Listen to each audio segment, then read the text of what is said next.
Everyone talks about getting 1% better every day. But the question is, how do you really skill build? Is there a framework out there that you can learn from?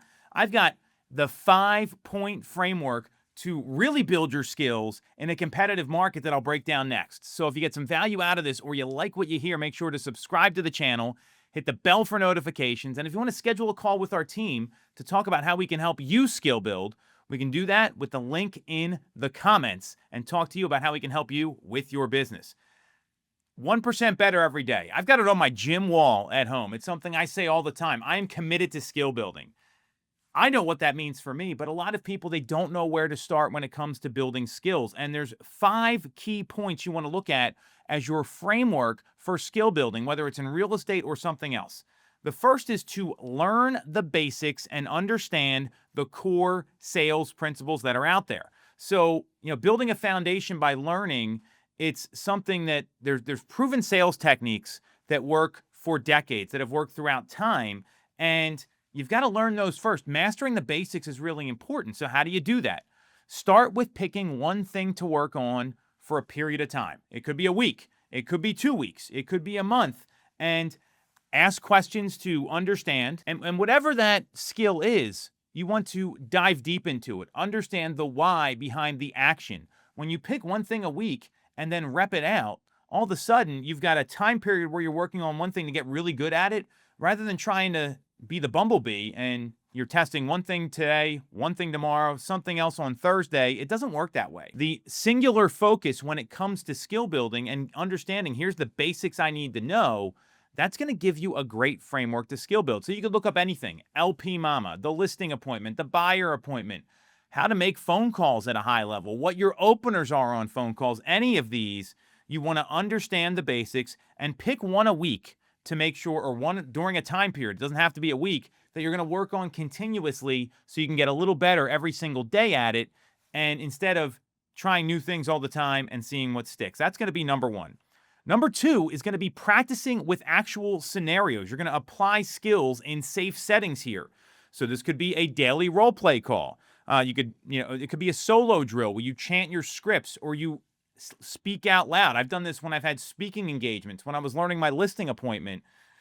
And this sort of repetition, it's going to make you better. You're going to say things with more conviction. You're going to be able to use tonality and body language and remember the things you're supposed to say, because the more reps that you put in, the better off you're going to be. When you practice with scenarios, what you want to do is start small. You want to apply skills in real world settings with low stakes, like emailing a potential lead or chatting with a client that you've already known you won the business for and you're working through things once you finish the practice. So you're role playing with peers or people that are committed to skill building. You're doing solo drills and you're just chanting these scripts. And then you start small and then you finally take action and use it in the real world. At some point, you got to try it out. You can't just practice it until it's perfect. So when you practice with scenarios, hey, I'm a buyer that's pulled out of the market. I'm a for sale by owner. All these things are important. You want to practice with real life scenarios using solo drills, role play, and then actually using them and putting them into motion.